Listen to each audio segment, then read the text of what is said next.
Verse 27, Paul then confronts King Agrippa, and he says, King Agrippa, do you believe the prophets? I know that you believe.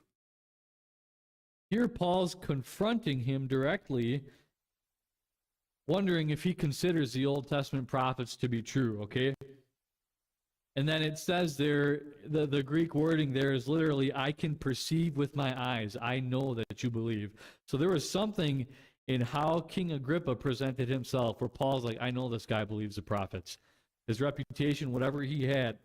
Now, Paul was probably used to confronting people with this rhetorical question, right? There's a lot of scriptural evidence in the New Testament in several places how he had tried to reason with the Jews through the scriptures. Okay? Probably very common back then, we need to consider, and popular, to believe the prophets. Right? That was probably a big, widely held, popular thing. Yeah, I believe the prophets.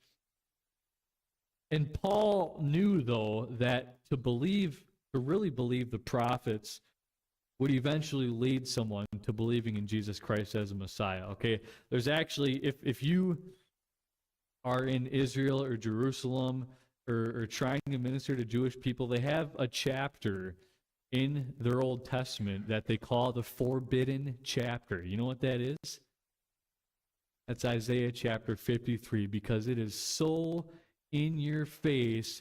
Jesus Christ is the fulfillment of this, that they have called it forbidden.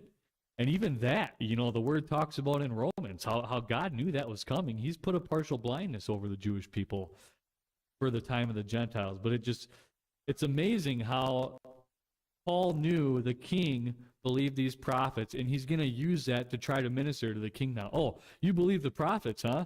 Okay, let's go through the prophets and see who they really speak of and who is the fulfillment of this, right? This, again, makes me ask myself